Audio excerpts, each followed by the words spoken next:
Welcome to the Shane and Simple Livecast, where the food is plant-based, the humor is slightly unhinged, and Shane insists everything is easy, even while setting off a smoke alarm. Expect real talk, real recipes, and zero pretense. This isn't polished, it's personal, and it's exactly why people love him. Now here's your host, Shane Martin.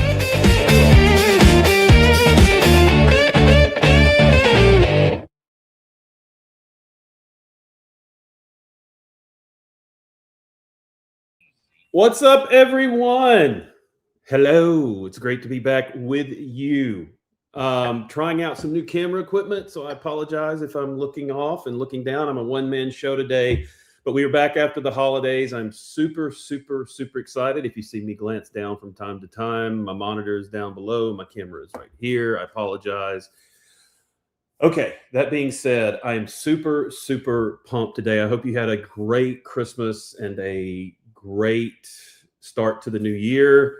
I'm not a fan of New Year's resolutions. I don't do them. So I'm not even going to talk about that today. But what I am going to talk about is something I am super excited. You know, one of the benefits of being a creator or a blogger is even in the early stages, when you start to gain a little traction, you get kind of bombarded with try our product.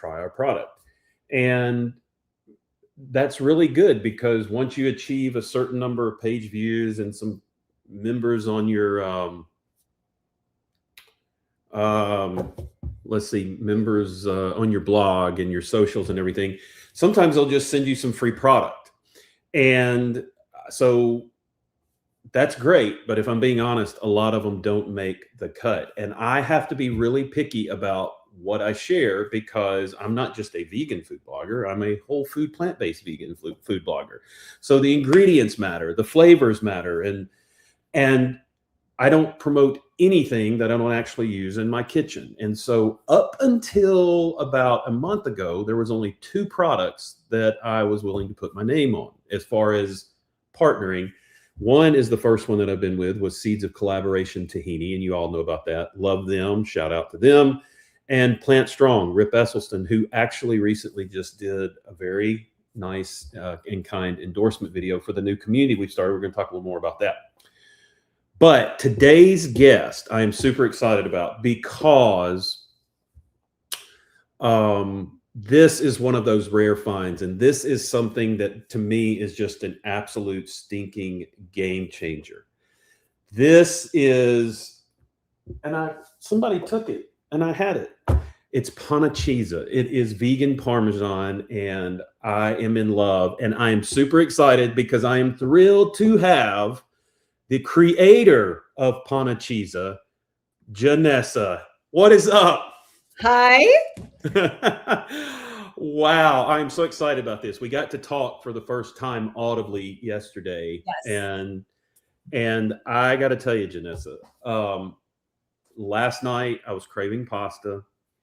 I'd been working on the Shane Shed and realized I had not eaten, so I wanted pasta and didn't feel like making spaghetti sauce. And I can't even remember the name of it. So I just went on the website, the Panacheeza website. Mm-hmm. And it was the simplest recipe. It was the Parmesan with just like pasta, and you do the 4 ladles of pasta water and mix it. Yep. And I'm afraid to even try to pronounce it. What is that? The fettuccine Alfredo? No, it wasn't the Alfredo. It started with a C, I think. The cavatappi? So it was yes. Rosé. Yes. Okay. Yes. Rosé. Yes. Oh my gosh. It was the simplest recipe, just pasta and the Parmesan with the water, and then heat it. And the regular, so we have the 3. We have the truffle, the regular, and the hot and spicy. And I love hot and spicy. So I had not opened it yet. I had been saving it. So I got it out and decided to make it with that. Yeah. And okay, first, that was hot as hell, but it was good. It was good. It was so good. Yeah. But I could not believe, as simple as that recipe, the longest part of the recipe was cooking the pasta. Right. Yeah. And then it heated up. And I've got to tell you, we absolutely love this product. I mean, it's a game changer. I mean, it is like, it tastes more like Parmesan than that green can of that famous brand that you get in the grocery store, with all the Yes. preservatives and crap. Right. Yeah. Thank you. So- Thank you so much. So yes, we aim to please with the simplest recipes for Panacheeza. It's exactly what I'm cooking at home. I have 3 kids, family of 5. I need something to be quick and easy, and it's full of vitamins and minerals. So it's a great way to kick up the nutrition on your family's plate when you're in a pinch. Well, you have done it. And we're going to get into your story. We're going to let you talk because this is about you today. But again, I just want to say shout out to your husband, Ryan. He was actually, I heard my phone going off. It was him texting me. Oh, Like, yeah. He's like, so yeah, we're gonna tell people how to order. We're gonna put all that in the notes, but we want to hear your story and get into that. But I like to do something a little fun with all the guests that I bring on. I like to do these little rapid fires real quick, just to kind of see so people can see where you're coming from and where your mind is. Okay. All right. I promise this won't be that painful. All right. Okay, here we go. All right, coffee or tea? Coffee. Okay, good answer. Sweet or savory? Savory. 2 in a row. Okay. Pasta or pizza? Pasta. Always Okay. pasta. Okay. Okay. Parmesan on everything or just a little? Parmesan on everything. Okay. See, I told you this wouldn't be that painful. Home cook or experimental mess maker? Well, I can't have a yes or no. So home cook when I'm in a pinch, which is most of the time right now, but experimental mess maker. And I think that's what got me into creating my own product. Yeah. I luckily have time for R&D because of, what the product has afforded us. Yeah. Because that's when the creative, fun innovation happens. But I mean, my kids love our home cooked food. So when I have time, I like to go wild in the kitchen.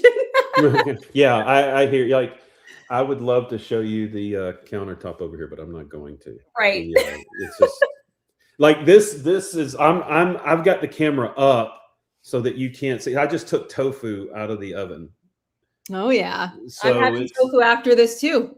Yeah, and I've got 3 different coffee makers. Like I've got a pour over, and I got my mocha, and then yeah. So we're coffee snobs, so that's why I was glad to hear your coffee. So Yeah. Okay. Favorite comfort food growing up? Favorite comfort food growing up. I picture myself in my grandmother's kitchen. First of all. Yeah. As do I. Ravioli. Oh wow. And I bet it was homemade too, wasn't it? Homemade. And we would make it. And it's actually there's a video of us making it when I was a kid. I think it's from 1997 with my grandmother and all my cousins. It might be on the website. There might be maybe a screenshot, but we've shared it. Ravioli was like the staple food. Like that's I'm actually Maltese, Italian, and British. And my grandmother's Maltese. And ravioli was a part of everything at home at her house. And I actually thought ravioli was Maltese when I was growing up.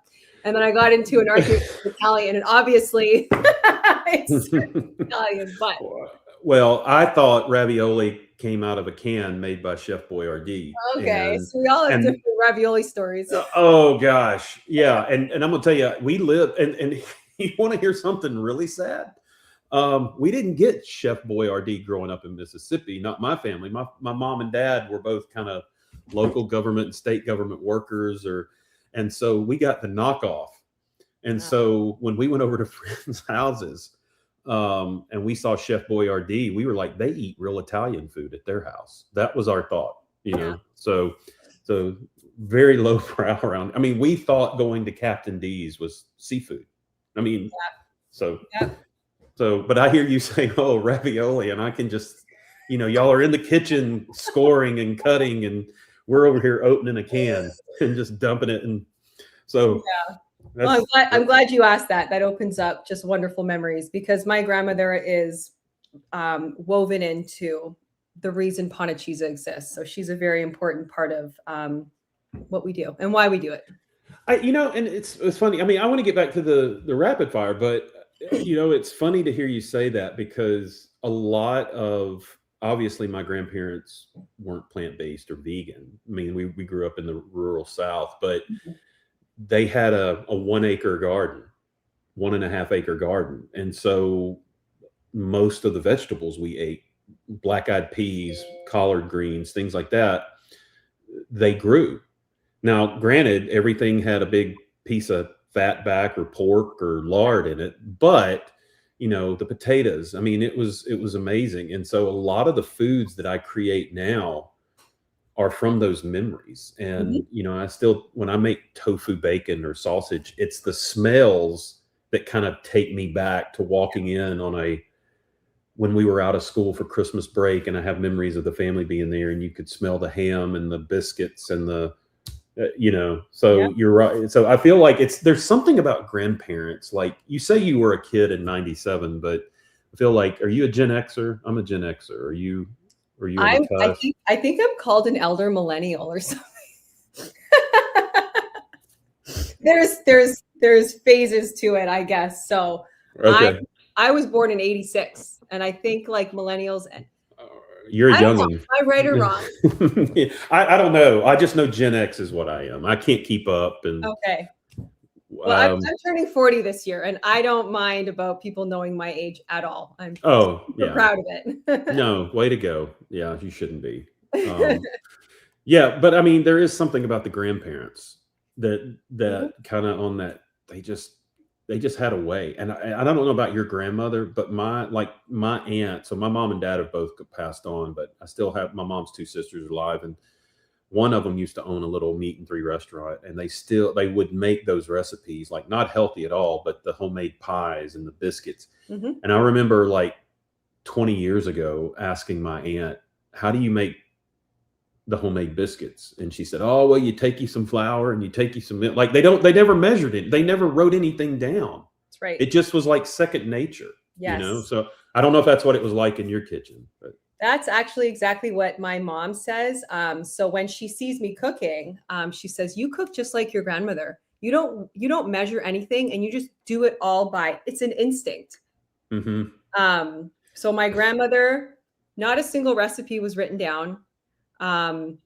When I started making our food recipe blog, I was like, I have to actually write down and like the measurements for each thing. Even when I started making Panacheeza, I just threw it in piece by piece. So when I had to start actually writing down the recipe, because people wanted, hey, what do you have over there? Can I try some? Before we were a company.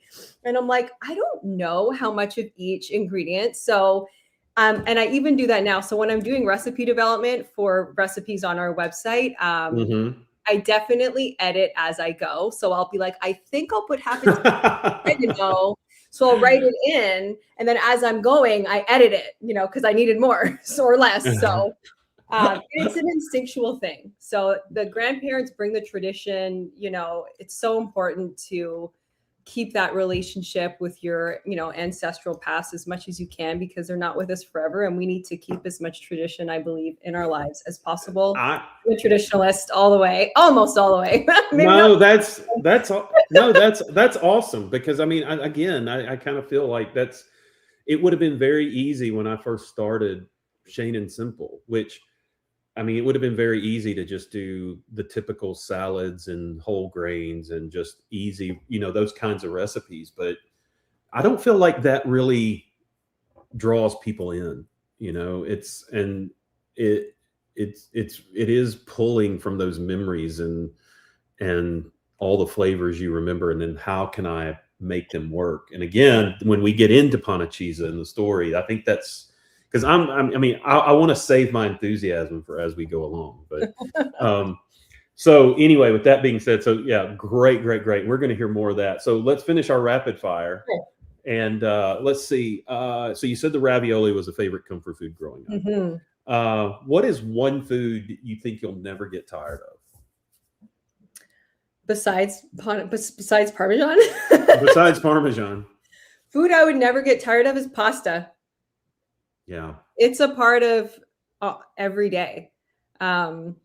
It's my son's lunch that I pack him. You know, I in his thermos every single. So our youngest son, 8 years old, he's in elementary school, and pasta was probably one of the first things I learned. Not just how to make, like, you know, in the roller and the presser and the cutting, but you know, you boil water, you put some salt in it, and probably the first thing I started to make by myself, like unsupervised.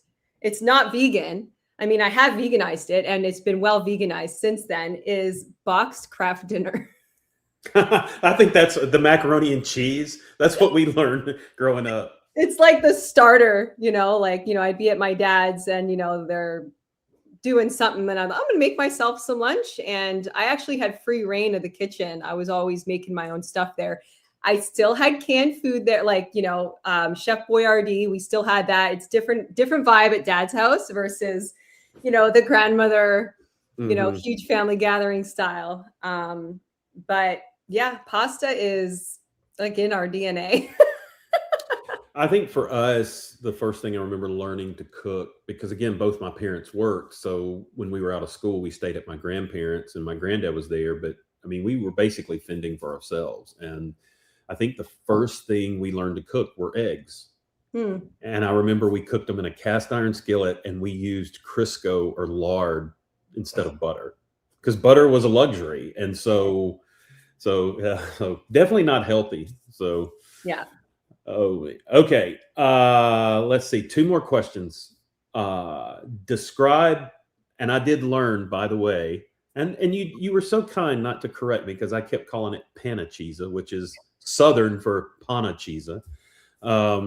But how would you describe Panacheeza in 3 words? 3 words. Savory, salty, and irresistible. Yeah. Yeah. That's there are no 3 better words for it than that. So, okay. If Panacheeza were a person at a dinner party, what are they like? Panacheeza at a dinner party would be I'm just going to go ahead and say they're not the weird uncle that's going to hit you in the head with a bag of nickels if you say the wrong thing. It's not that one. It's not the cousin sitting over at the kids' table that you hoped wouldn't show up. So we can eliminate those. Panacheeza would be the focal point, the main attraction, the person that everyone's friends with, get them talking. They just keep going, keeping conversations going with everybody, life of the party. Parmesan is, it's a staple across your kitchen and, you know, across the world. I know there's some cultures that don't even have dairy. So of course that's omitted, but Right. Panacheeza is more than just a Parmesan. It's like a flavor booster, like umami, savory. My husband actually puts it on more things than I do because sometimes I'm like, I don't know about that duo. You know what you're doing there? And I don't know if he's listening right now because he might be in some meetings. But he's listening. He's been texting. So he may have wanted to launch this company with me just so there's always Panacheeza flowing in the world for his personal consumption. So well, I can understand that. So you know, and that's part of the story. Okay, yeah. Well, you know what? When I wrote this question, if Panacheeza were a person, this is how I envision Panacheeza.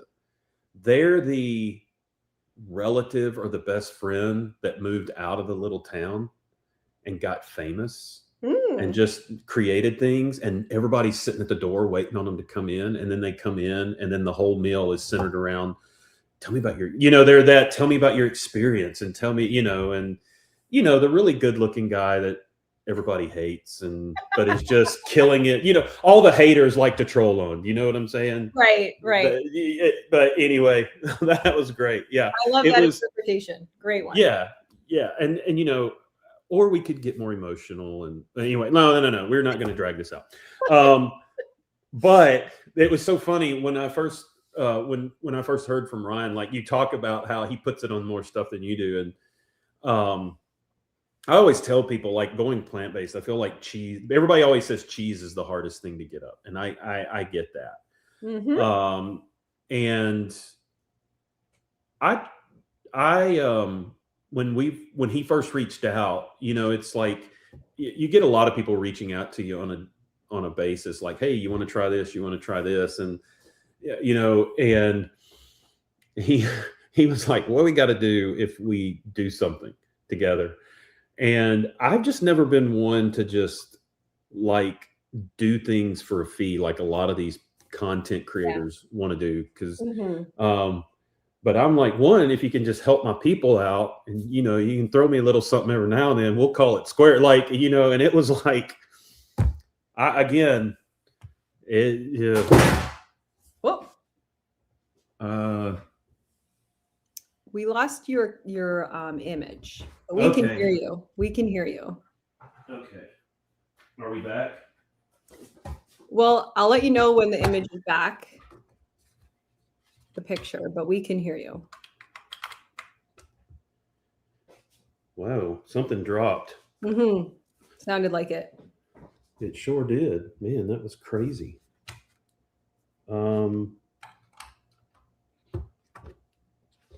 Man, that is, hold on, everyone. I apologize. Something fell and I heard it. And we're going to get this back up. Sure. Oh, no wonder. Sorry about that. It's okay. We love technology and we hate technology. So. Really kind of getting on the hating technology at the moment, but this is what happens when you go live, peeps. Yep. Especially when you have new equipment. So yeah, it's Murphy's Law. Jeez, man, Murphy. Oh, Murphy.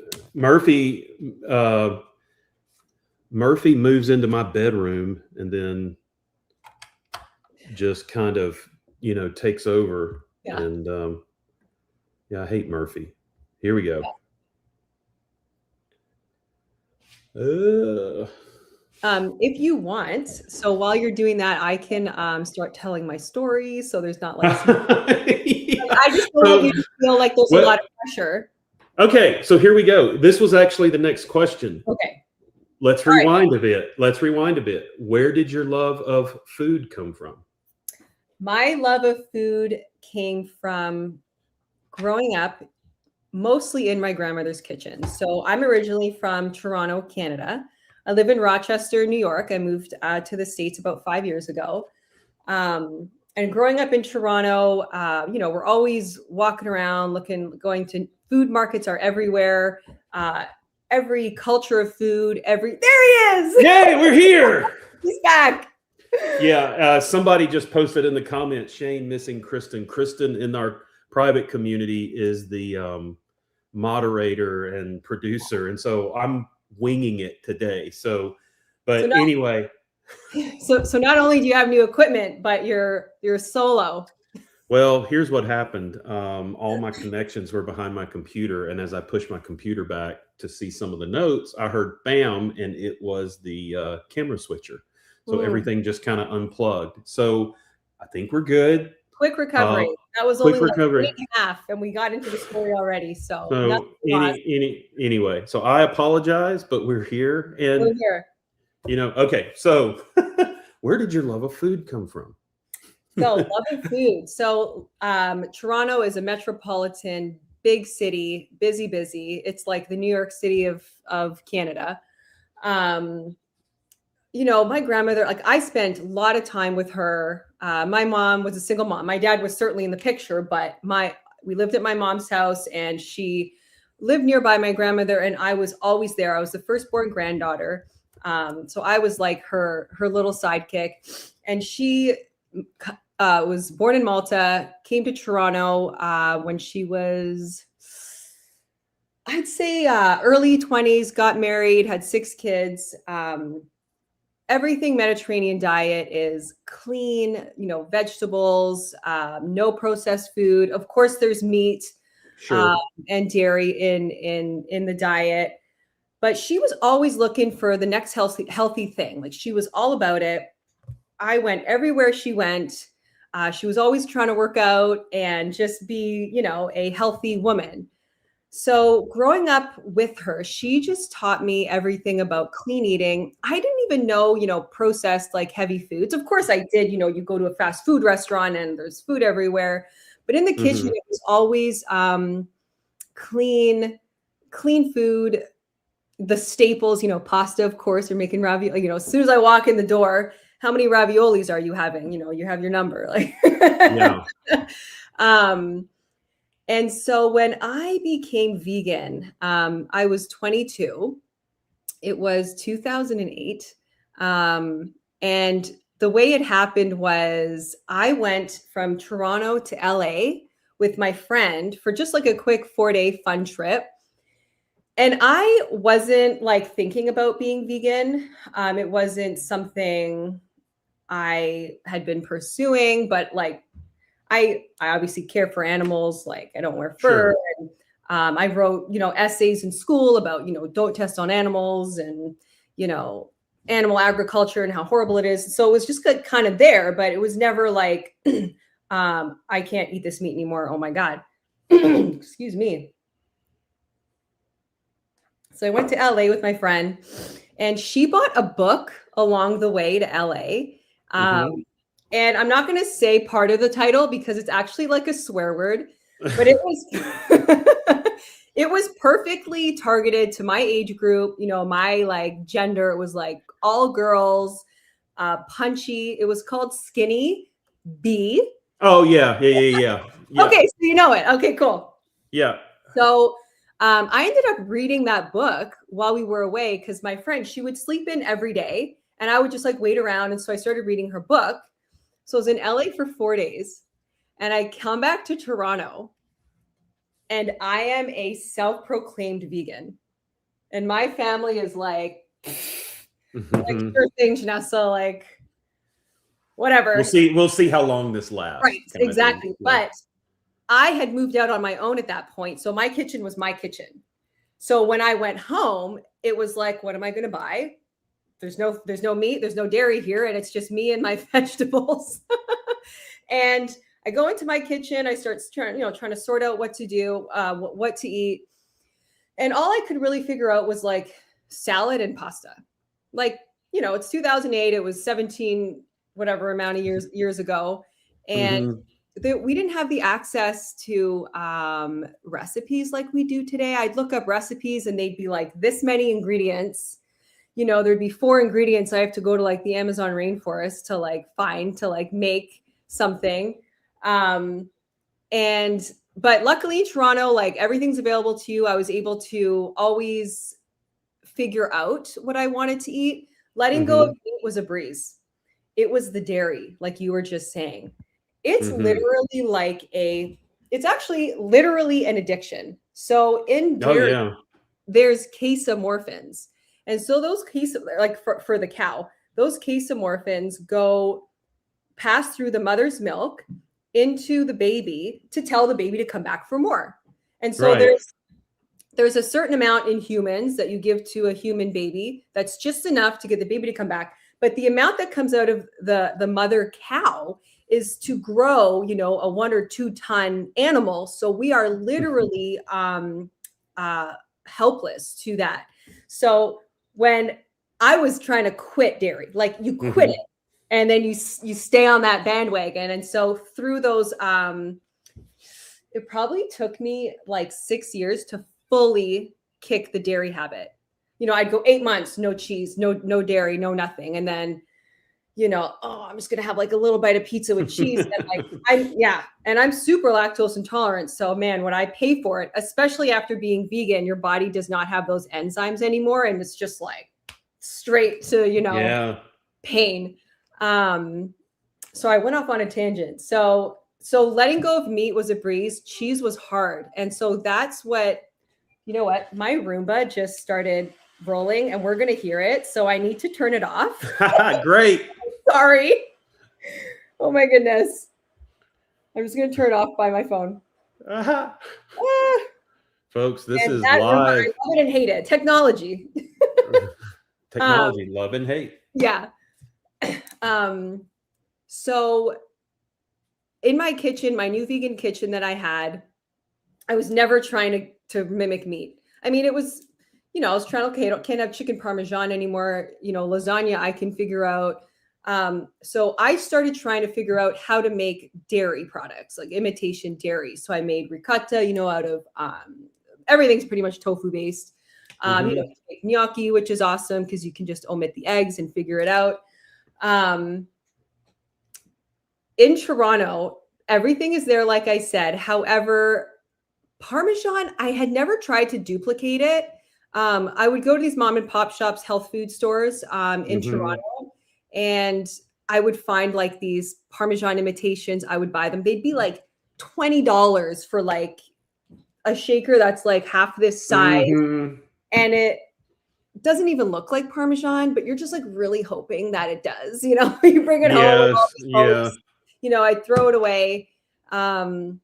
So I did pretty good making my own recipes. And I actually have my old recipe book from when I first became vegan. And you can just like see the struggle.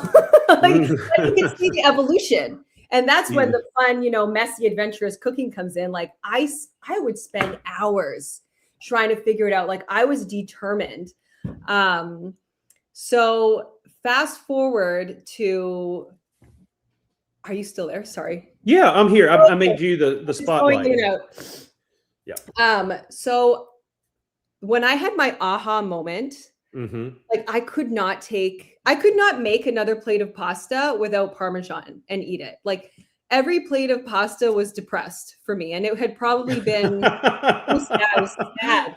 Depressed. It was sad pasta. Had an upside down face. Yeah. And, so I was sitting down, I was watching a commercial it had spaghetti and they put red sauce on it. And then they had the trickling of Parmesan go across. And I was like, that's it. Like I probably was like, getting up, going to my kitchen, and I'm going to figure out Parmesan because I need it. Like I can't do this anymore. Like this is the one thing I need to sort out. And so okay. So how long ago was this? So that was let's see, I've been here for 5 years. I created it about 7 years ago. So it was going into your kitchen just like I'm fed up with not having it, because you kind of answered all the questions I was going to ask you in the transition, like your roots and what food was growing. And I was going to say again, hearing what food was like in your home, food kind of meant family. Yes. It was where you gathered, because I still remember the big Sunday dinners where we all went to my grandmother's house, and pretty much what Sunday was everything that was left over from the weekend, and everything was just put out on the table. Okay. So you're going through what food is, and then you read the book, you become vegan. And so I'm sitting here going, it's like you got my notes before we got on here. So it's like you've hit it all in a row. And so like literally the next question, that's why I just let you go, because I think she's hitting all the, the background and everything. But the very next question after all of that was, so what problem were you trying to solve? And it was, like I didn't want to pay a ton of money for this that didn't taste like it. And it probably was, and it's, so you go in, so you basically get up after seeing this sprinkled and you go into the kitchen or? Yeah. So I went straight into my kitchen and I just looked at whatever was in my pantry and I said, I'm going to make my own Parmesan. Initially, that recipe was cashews, because every vegan has cashews on hand. Obviously. Oh, yeah. And every vegan has nutritional yeast on hand. Yes. So it was cashews, nutritional yeast. And then I had a garlic salt blend. Like it was garlic salt was one ingredient, even though it's two. So it was those three things. And I threw it into a blender. I had no idea what the ratios were. I was just like, put this in, put that in, Trial put this and error. turn it on. Sorry, we have a cat over here. Turn it on and blend it up until it's crumbly. Like literally, I have no idea what I'm doing. And so the pilot product was different. It certainly isn't what it is today. So it was yellow, it was like bright yellow, like, there we have it. The Holy Trinity right there. There it is. It was bright yellow, crumbly. It tasted okay. Like it really didn't taste that bad. Right. Aesthetically, if someone saw that, they wouldn't be like, hey, can I have some Parmesan? But I was like, hey, whatever. Like I come from like the Great Depression of veganism when nothing that we had 7 years ago even existed, like 17 years ago. Yeah, that's funny because 17 years ago, that's 2008. It is amazing how much vegan products have evolved in the last 15, 20 years. I mean, and their availability. And, I kind of look at that as a catch-22 because I think it's great to kind of have some entry level points, but I feel like it's kind of misled people on what plant-based actually is. You know what I'm saying? So it's like you got a lot of crap in the like I'm just looking at some of them and I'm going. That's why when Ryan reached out and I had read the ingredients of this when I first saw the ad running that was in my feed, like before I ever met y'all, and I went and I held out because when people were going, I grew up Italian and this is the best thing I've ever had. I'm like, well, there's probably a ton of crap in it. And then I went on the website and read the ingredients and I was like, oh my gosh, like it's a whole food product. I mean, it really is. And so here, and this is what I wanted to interrupt real quick because so I have a recipe. It was one of the first recipes I did on the blog. It was like a plant-based Parmesan and it had nooch and it had, a few of the seasonings and it had cashews.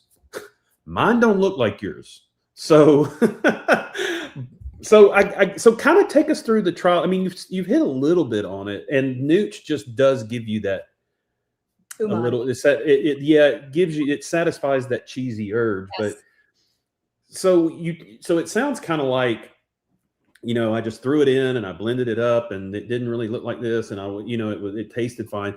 But kind of, when did you kind of start, with the trial and error, when you started figuring out how to?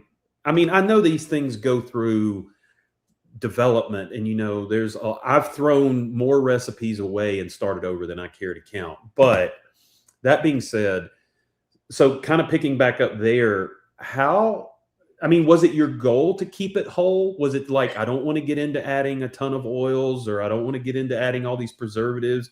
I want to figure out, was that the goal or is it just like, I'm going to go where the winds may lead me? So when I had my pilot, I was never thinking I would ever scale it. Like it was just for me. So my first Panacheeza, I put it into a mason jar, put it in the fridge, and I thought I'll just use it as I need it. And so, you run out and then I would make it again. And then I would run out and make it again over and over. And I would learn something about the ingredients every single time. I'd say it took me, probably took me a year to get the color right, to get the yellow out of it. Cause you don't want that yellow. I mean, right. Very cured, Parmesan, like dairy Parmesan does of course have a hint of, like a yellowish. So that's okay. Like, I didn't want it to be stark white because the ones that are stark white are either full of fillers, and I'm talking dairy, probably the non-dairy ones as well. The stark white ones are full of fillers, or it's very unaged, which is fine. Mm-hmm. Like there's levels of, aged Parmesans and such. So we're okay having a little bit of that beige color, but it took me about a year to get that color balanced. And I did, of course, change some of the ingredients. Like I added an ingredient, which was, I didn't add that ingredient until I was living in the US. I don't know what happened that day. My husband was like, okay, we're going to go talk to someone about branding. And something in me, I was like I work very well under pressure. And I don't like to work like that. I'm the same way. My wife, it drives my wife, because my wife is very type A. She's very organized, structured. She was the one that if she had a test when she was in school and it was September, but she had a final in November, she was already prepping to study. I was the one pulling the all-nighter, or I've got a deadline in 12 hours, and I'm the same way. So I'm with you. So I was standing literally right over there at my kitchen I was still doing the blender thing. And I thought of adding, and so I'm going to say all the ingredients because it's obviously on the label. We're just not going to share any like amounts of formulation or right. No, not at all.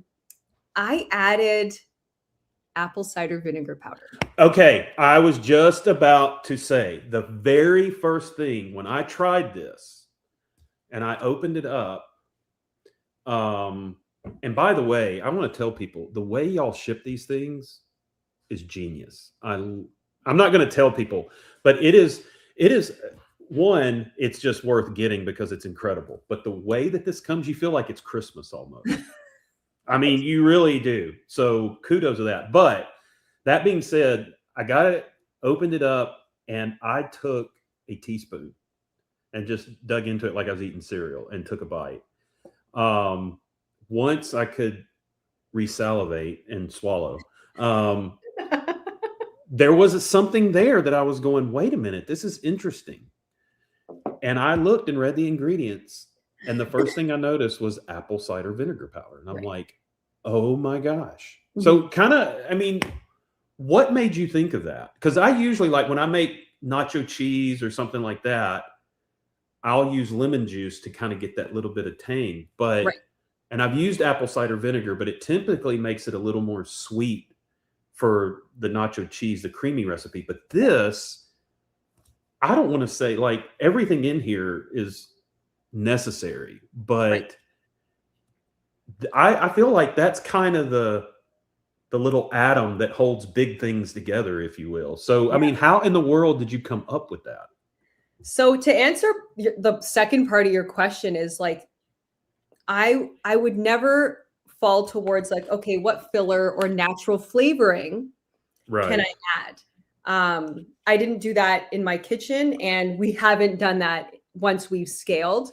Manufacturers have been like, hey, this can go faster if you do this. And we're like, no. Mm-hmm.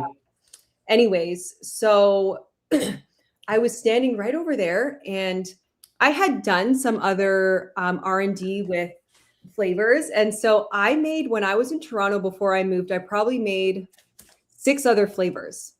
I made buffalo, and this is part of the answer. So I know it's like a long-winded answer. No. Go ahead. That's why we're here. So I made buffalo, I made barbecue flavor, all cheese flavor base with like a flavor with it. Sour cream and onion ranch, Cajun chili flavors. Like I've made great ones. And so while I was doing that, and I only ended up doing those because of COVID lockdowns, and I was stuck at home.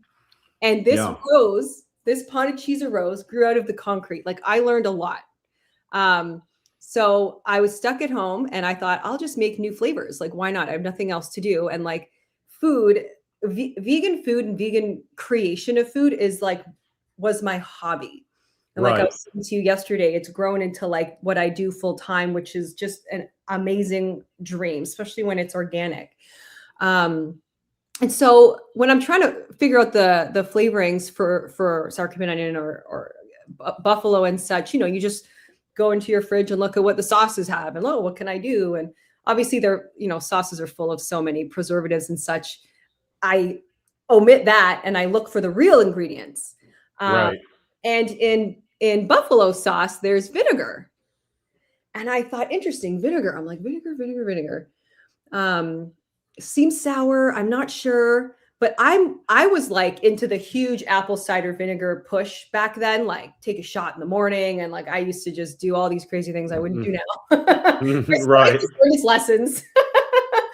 So I thought vinegar has a nice strong flavor, but I like apple cider vinegar.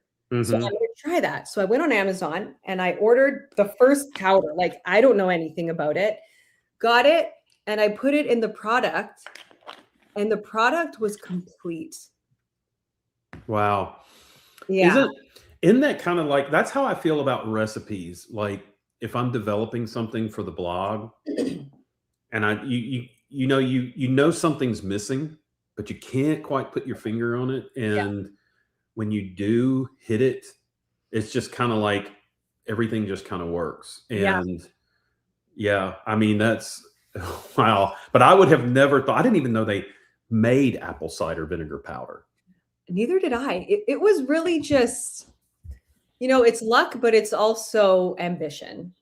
I had been driven to want to make a Parmesan. I was stuck at home. I couldn't go into my office.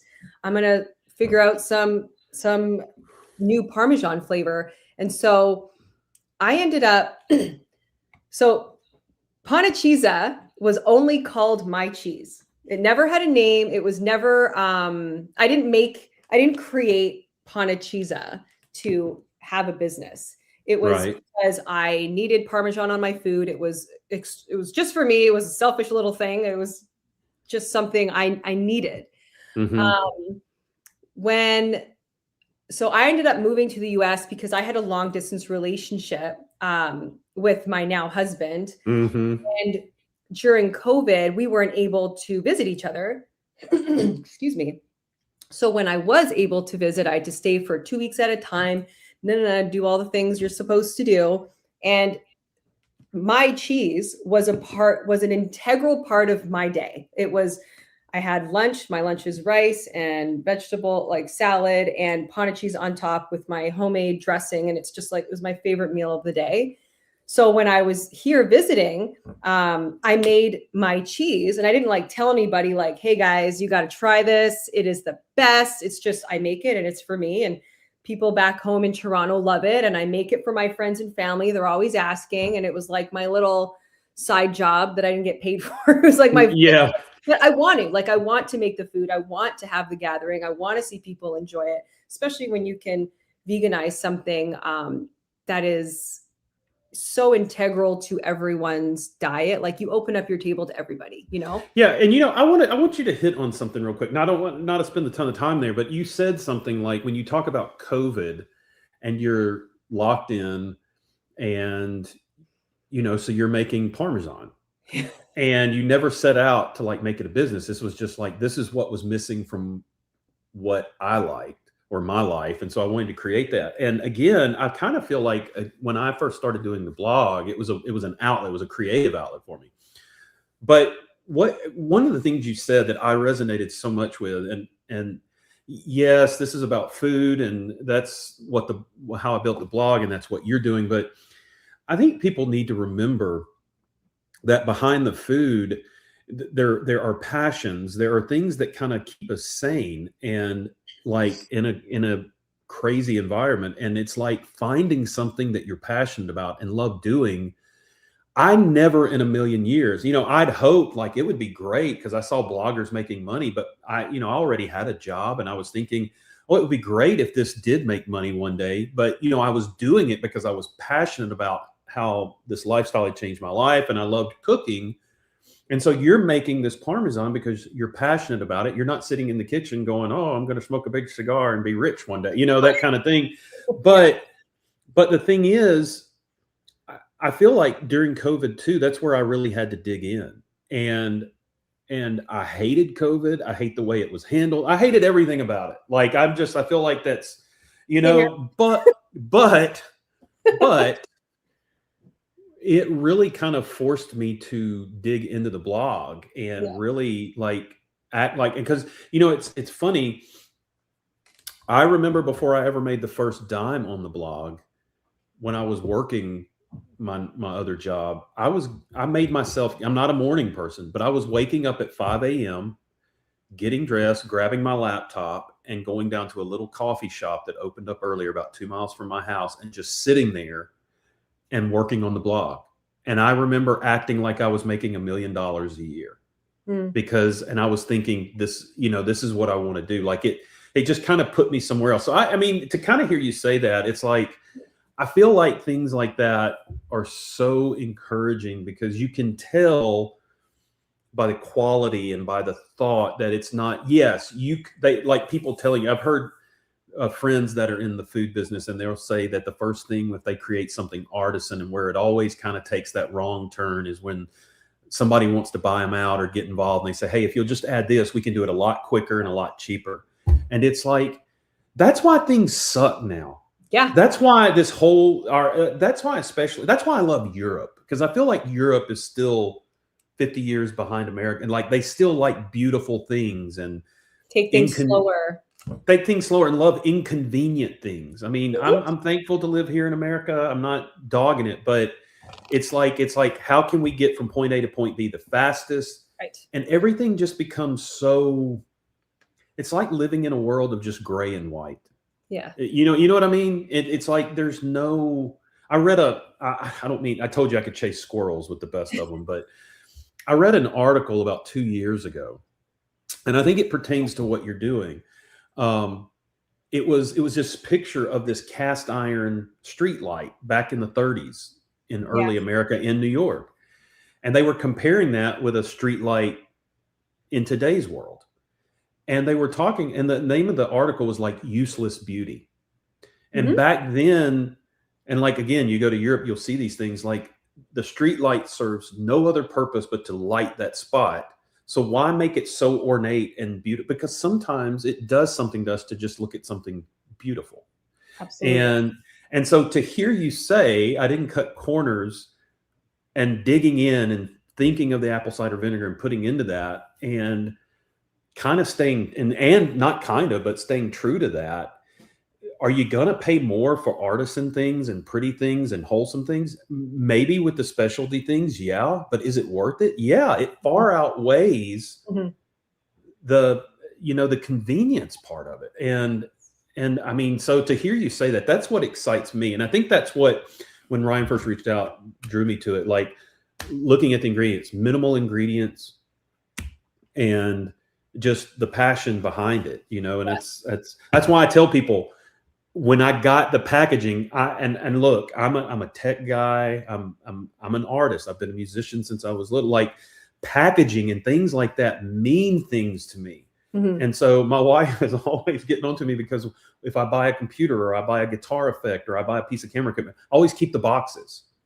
I mean, one, so if I ever have to send them back, but there's just, I love to look, and I'll throw them away eventually. But when I got this, I thought, oh my gosh, even the moment that you open it, you can just see that there is passion in that. And I just love, I didn't mean to take that left turn, but when you said that, I want our customers to know how personal, not just what's inside of the product, but even the branding. Like, we did not set out to hop onto the plant-based bandwagon because it's exploding and hey, we can make a quick buck. Of course, I've just explained that I created Panacheeza because I want cheese, and maybe my plant-based cheese, and maybe my husband liked it so much that if it wasn't in our house, it's always going to be available. But everything about this product, the branding, my Italian family crest is part of our logo. See right here.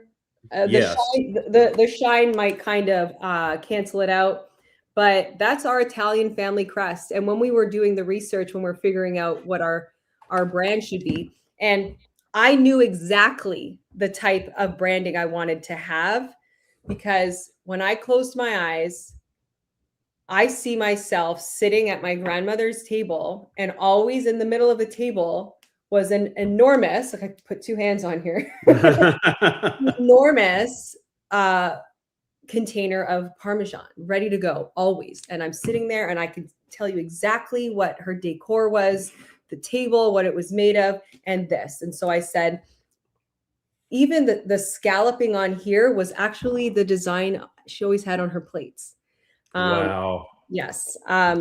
You can't see it because of the colors, but there's the Florentine countryside across the top here. And so my Italian grandmother, she's from Bologna and Florence. It's kind of the whole family's kind of around there. So that's the Florentine countryside. The grandmother I'm speaking of, who I grew up with, she's Maltese, but Malta is off the coast of Sicily. The food is essentially Italian food. And every bit of Panacheeza is authentic. What we've done, we've brought the old school, Parmesan experience, but modernized it for those who, first of all, care for the welfare of animals, but also can't have dairy products because they're intolerant, allergic, whatever the issues are. And the dairy-free movement is just booming right now. People are becoming so aware. Like I grew up sick all the time. And I mean like sick to my stomach. But my family was like, they're so traditional. They were never like, maybe it's something Janessa's eating. It was dairy. Like, man, my mom would have to threaten me with every sort of grounding to get me to drink a cup of milk. Of course, I had no problem eating cheese. I don't think anyone does. No, that's just one you eat and you just go, I'll suffer the consequences later. Exactly. I mean, you just do. Well, it's interesting because I read an article about 3 or 4 years ago, and I just wanted to look because Harvard Medical came out with a study. I wish I had it because I didn't think about bringing it on here, but they did a study that came out after about 10 years. And basically, this wasn't a funded study. They just were going to do a study on the effects of dairy in the human body. And basically, they came away in the independent study saying you either need to limit it or eliminate it.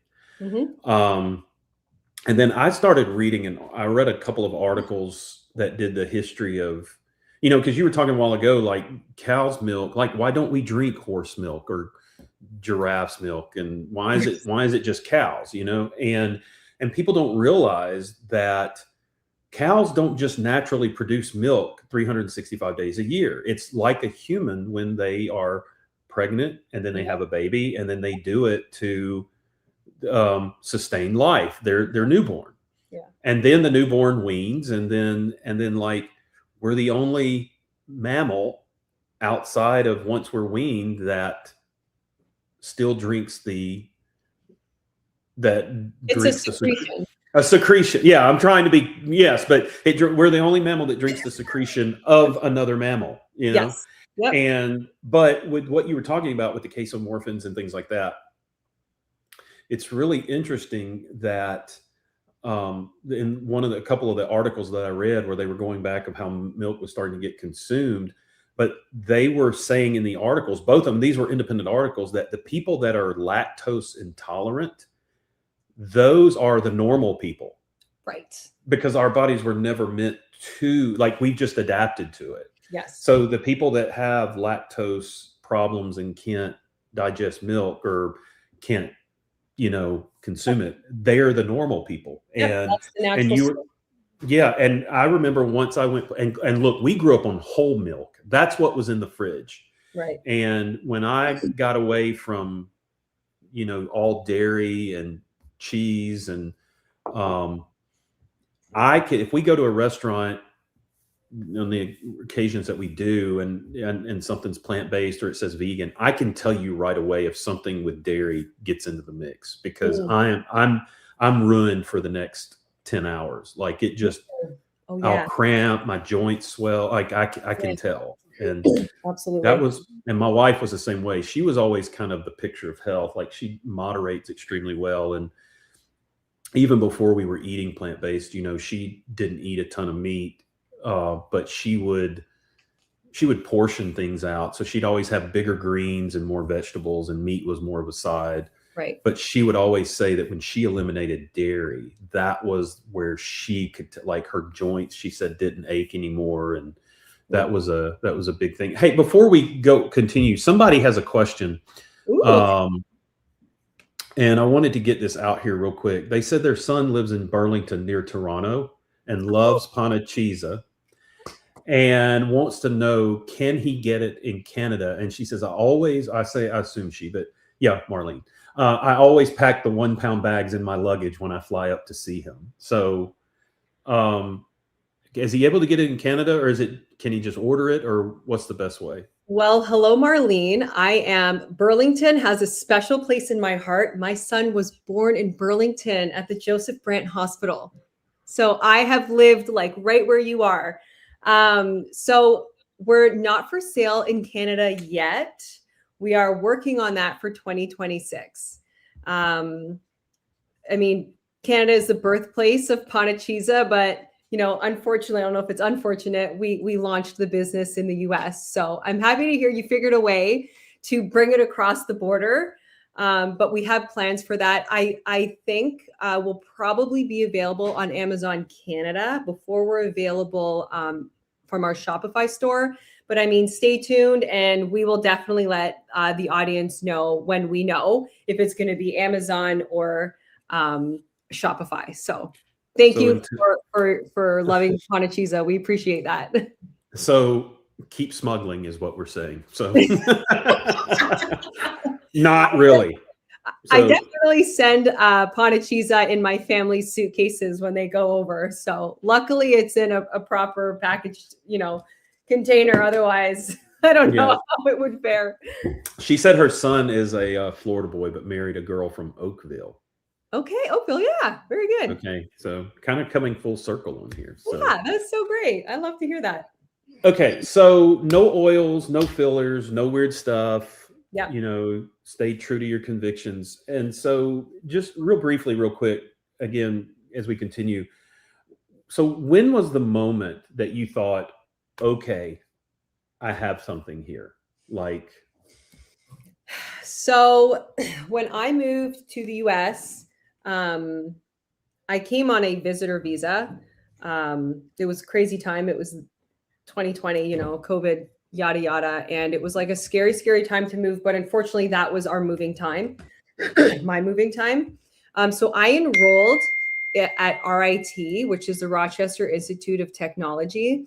And I got a student visa, and I was able to stay in the US because of that.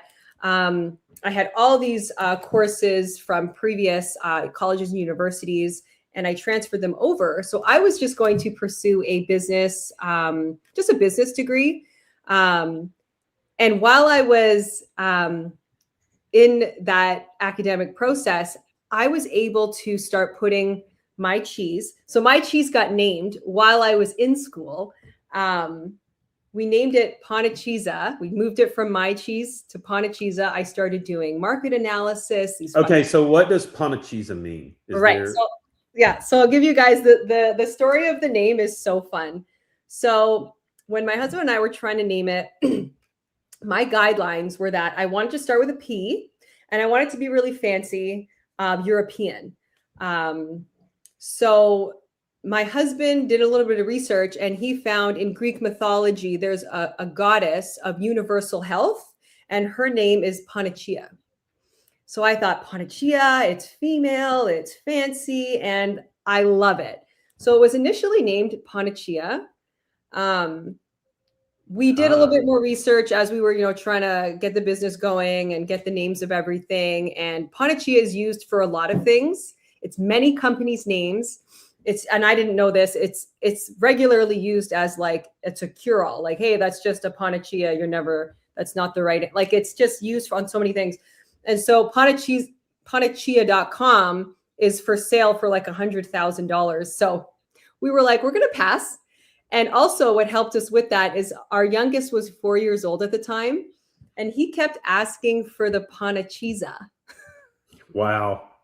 And it caught on, and we thought Panacheeza is better. So he has a huge stake in the business. He is he has his own cards made, gives them out on the school bus. Way to go. So Panacheeza just came from figuring out what would best suit us. And then it got its own organic name from our youngest Mason. So that's what Panacheeza is. Wow. Love the story from the mouth of babes. Yeah. So okay, so kind of going back to where we were, you were taking business classes, Right. and then and like I said, I've had the privilege of texting with your husband, and he was my first introduction, but he really seems like a mover and a shaker. Like Yes. he was like, it seems like he was like, hey, we've got to do something with this. Like, so would you say that he was kind of, I mean, you knew it was good, but when you know, it's always encouraging when people outside of ourselves kind of affirm our creations, you Yes. know, it's like, you know, and so especially with someone like a spouse, because they're typically the most honest, you know, and so I mean, there never fails to, like, for me to get excited and my kids or my wife go, yeah, it's good. I was like, and you know, me being the emotional basket case I am, I'll just like, well, it just sucks, and I throw it all away, you know. It's like, but I've learned that my wife too is such that if I rolled up and said we just won $50 million in the lottery, she'd be like, oh, that's nice, you know. That's yeah. And so so anyway, with, you know, Ryan comes along, you're taking business classes, and so kind of, you know, just when did you go, this is a thing? So I'll answer that in two stories. So when I was doing my visits for 2 weeks and I was making this just for me, you know, I made it, put it in my mason jar, put it in the fridge, and you know, Ryan and I were at home, and he starts eating something. I didn't tell him. I didn't even know he was eating. It was just truly, he came up to me. He's like, "What is this?" And he's eating a bowl of rice with the cheese on it. I'm like, oh yeah. I'm like, that's my favorite snack. Like, I know the cheese is so good, like whatever. And he's like, no, Janessa, we are going to make something out of this. Like, he was like, he saw the path, like, we're going this way. And he's like, oh my God. And when I was living in Toronto, and there, you know, my friends and family, colleagues at work were like, you should really do something with this. This is so good. And I was like, you know, like, I'm not about to like leave my job and start a new business, and I'm a single mom, and unfortunately it's just like, can't do it. So Ryan comes from a family of entrepreneurs. He's a serial entrepreneur. So when he tried it, he was like, we're doing this. And I thought, maybe when I'm done school, so I hadn't enrolled in the school yet, I said, maybe when I'm done school and I get a job, you know, we can think about launching a business. So I was enrolled at RIT, and I was able to do so much research into the product because I was taking those business classes. I did my capstone like thesis for the program. It was a business model for Panacheeza. Did market analysis, and like, I always love to look at the plant-based markets. Like, I've loved for years to watch them grow, like the literal numbers. It's just like this, I don't know, amazing, like unstoppable, like good. I don't even know what to call it. Like, it's not a trend, growth of something that the world needs. Mm-hmm. But don't get me wrong, there are plant-based companies that have just jumped on board to make a quick buck. And I call them imposter healthy vegan foods. Like, there's a lot of things I don't bring here. Don't get me wrong. Yeah. We have Oreos and such, but I mean, like we have plant-based meats and all that, but I don't bring in the ones that have the, you know, nutrition ingredient label is like 45 words I can't pronounce. Yeah, I'm the same way. I'm like, yeah, there's a lot of people that have just kind of jumped on the bandwagon, and you can tell, and they're in and they're out, and they scratch an itch for a little while and then they're gone. Yeah. Yeah. So unfortunately, we see that happening with Beyond Meat. So I was like so excited when I saw that it was the first, you know, publicly traded plant-based company. But I believe the reason they're slipping is just because people are reading what's on the back, which is great. People need to turn everything over and read what's in it. I won't go on that rant. So I was putting the product into all of my coursework at RIT, and I presented my business model to the supervisors of the capstone, and all I wanted was an A. Like, I was just trying to run through school, get it done, and get a job, and keep living my life. And I had one semester left, and after my presentation, they offered me an award. They offered me an award in front of everybody. Wow. They said, "Wonderful presentation. Have you ever heard of the Gap Year Scholarship?" And I said, "No, I hadn't." And they said, "Okay, we'll talk afterwards." And so what the school did for us, they offered me to take 1 year off my studies, and I won't lose any academic standing. And they give you a grant, you take the year off, and then after that year's over, you start again, you finish what you have to do. So I thought, okay, you know what? We'll get a little bit of a grant. I can stay at home with Ryan, and we can maybe start figuring out launching the business. Like, who knows, like what we got to do. Let's figure it out. I'm not from the food industry. Ryan had never worked in the food industry, so it was new to both of us. So within a couple of months of my gap year starting, we got invited into the school's incubator. It's called Venture Creations Incubator. So we accepted that. We were just a non-resident. We used our dining room right over there. That was our first office. Nice. That was our first office. And then we did our first manufacturing run, small batch, had nowhere to put it, realized we needed an office space, moved into the incubator. So that was our first office, which was like the coolest thing ever. Like, wow. I had a couch, and we had like an elevator. We had like a conference room, Well, it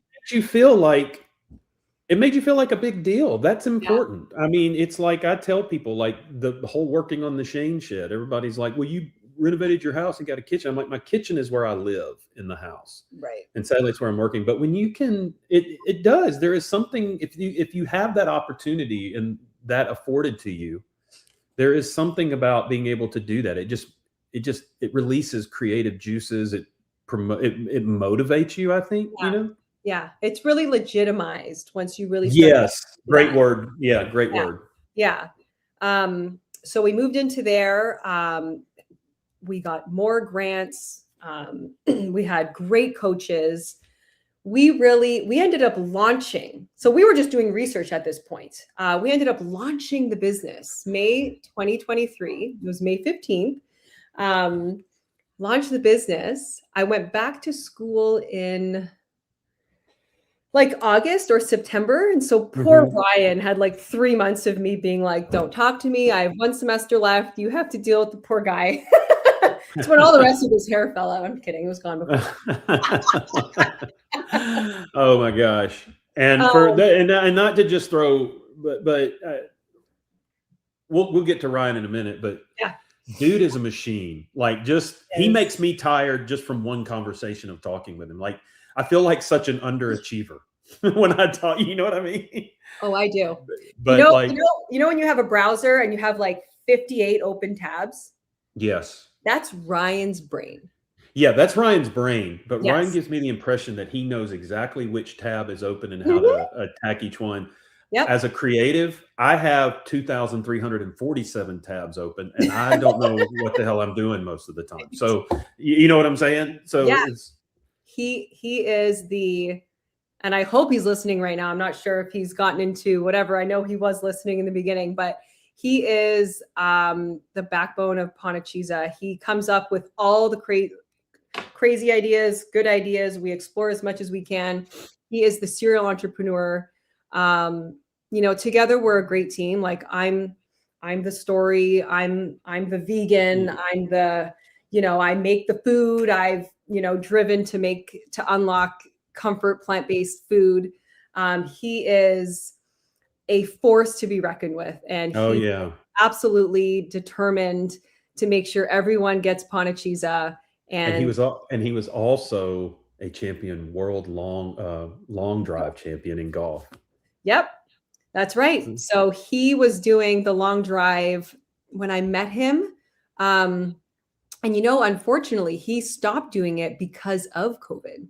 COVID ended up sort of canceling the sport. But good things come out of that because he had to find a new niche. And well, he found it. he did. And here we are. So sorry. No. I was just agreeing. Yeah, he has gone vegan. So everything I make at home is vegan. Everything I serve is vegan. Like I don't, make a chicken and like serve it to people. Like, I have if I have like, a huge group of people coming over, they can bring. I'm not gonna tell someone no, but we're not gonna like make chicken and steak here. Right. I'm not the kind of vegan that will like be loud and judge you, and you're, like I'm not sure. like, Yes. you're doing, and you're not militant. I want everyone to come to the table, and that's what Panacheeza does. It opens up for the dairy-free community, and like I said to you yesterday, I love doing those blind taste tests. I love it. People, I've done it to Italians, like straight off the airplane. Yes. Shows, and it is just the coolest thing ever. And I just want to say for you and your audience. So we're obviously a cashew-based product, and that's an allergen. We do have an allergen-free that is not released yet. Okay. We were hoping to release it last year, but we were not able to make that deadline. So we are hoping to release it in 2026. So all of you people, I always get these comments on our ads like, oh no, like, oh, I'm allergic to cashews. No, stay tuned, and everybody will truly be able to come to the table. So we're really it's totally fine if you can't, but what is replacing the cashews? Can you say, or you want it to be a surprise?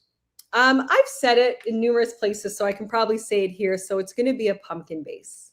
Wow. Yeah. Oh my gosh. So the new thing you'll see, if you haven't already, in plant-based cheese innovation is watermelon seed and pumpkin seed. Okay, now I haven't heard watermelon seed. I've seen people do water or pumpkin seeds, like even making omelets. And like a flour, right? Yeah. And so that's exciting. I can't wait to try that. Like, I know you're going to say yes, but are you really pumped about this? Like, wow, we've kind of done it for this group of people that everybody needs it. Like, I am so thrilled to share it. So I did a full blind taste test on my whole family last year. I made lasagna or something, and I brought everyone to the table. We had it was the dining room dinner, like 10 people there. And I replaced all of the cashew Panacheeza with the pumpkin. And 20 minutes into them, and everyone's eating all the food, and everything's totally normal, nothing out of the ordinary. And I said, okay, everyone, I have an announcement to make. We are coming out with an allergen-free Panacheeza, and it's plant-based. And they're like, wow, that's so cool. And I said, you've all been eating it for the last 20 minutes. And they were like, what? We didn't even. So It's like, it's so absolutely par and par. And it has, excuse me, it has a higher nutritional value than the cashews. So in one serving of Panacheeza, which is a tablespoon, which we all have way more than that. Yeah, same here. I had it last night, way more. Hey, and I do want to say, and I say this with all due respect, when I made, tell me the name of the dish again I made. The cavatappi. Yes. The recipe is for 2 servings. I was measuring my pasta, and it ended up being 6 ounces that I put on the scale. I'm like, well, I'm not going to try to divide 2 ounces. I made it all. I ate almost, except for about a ladle full. And so this is my compliment. This is a whole food plant-based product, but I say this again, as a compliment. It is just as rich as Parmesan. Mm-hmm. And so you don't want to OD on this. So I'm like, I felt like I had eaten, and I felt good. I didn't feel grimy or anything, but I thought, man, I have just put myself into a carb coma, and with a Parmesan cheese back. And I mean, like, I was sitting there going, this is the greatest night of my life, and this is the worst night of my life. So it's like, and so it, I mean, I had because in that recipe, there's like a cup of this. And so I went a little more than a cup.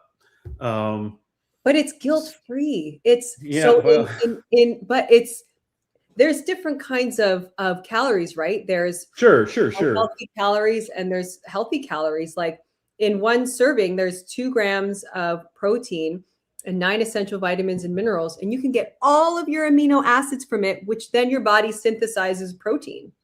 Yeah. I also So see you got B12 in here too. yes, so the nutritional yeast just blows up the nutrition panel, and of course, it's whole cashews, uncooked, they're raw.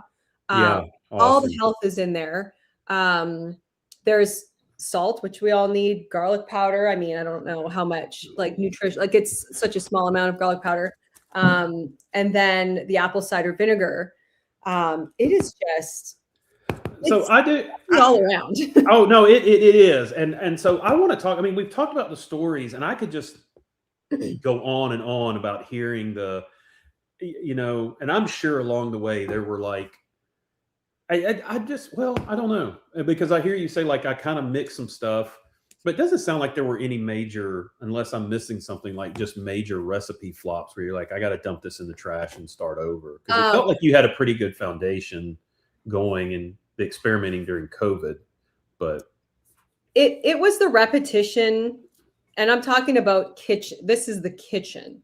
The repetition of making it over and over again is what taught me what not to do. So we have trade secrets regarding like the process and what I've learned over all those years. It took, like, what I learned, I had to go tell a manufacturer. It had never been done. I mean, we've probably been through 3 manufacturers and they've all never done it. It's not like there is a old, way to follow, like making flour or something like that. So I told them the issues you can run into in my kitchen. This is what happens when I do this. This is what happens when I do that. We don't want this. We want that. So it was, some of the manufacturers were good with it. Some of them were not, because they wanted us to add flow agents, preservatives, whatever. And that is just the no-go zone for me. One of our slogans is, it's not what we use, it's what we don't. It's what we don't. Truly. I will never compromise the formula. I am like, this was made from my heart. It's made from and the way my grandmother would serve food. This is how we run this company.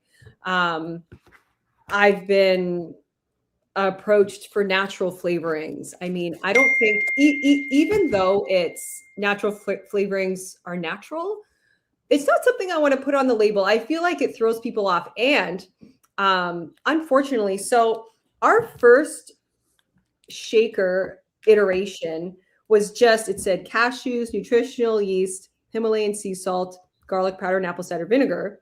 And so we ended up having to add, so do you see in the parentheses, there's like a bunch of mineral ingredients and stuff like that, like niacin.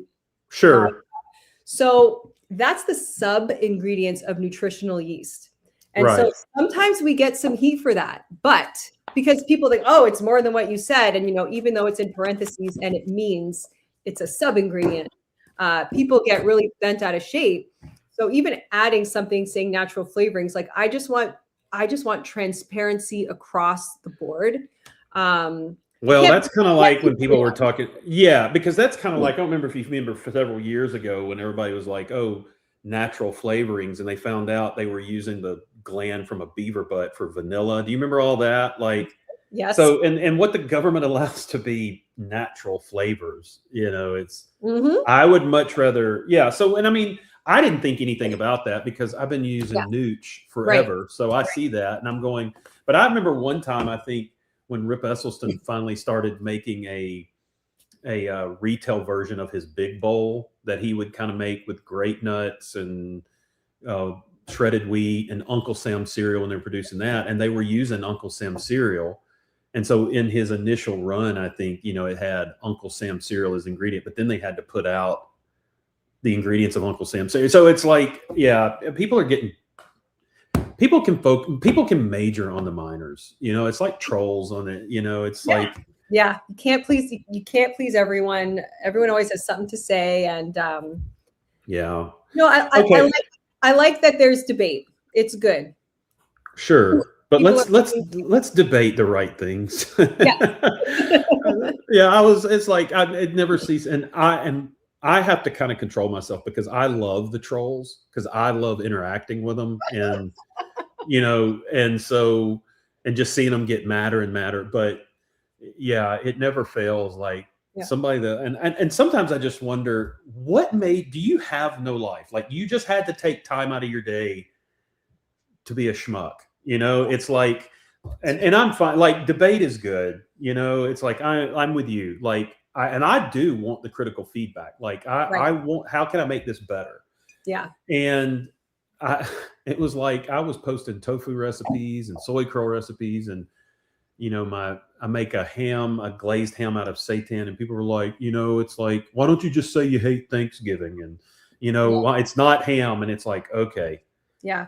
Sitting at your keyboard in your mom's basement for 12 hours a day, just waiting for something to, but I actually leave a lot of those comments up because the community comes in and it starts a good discourse.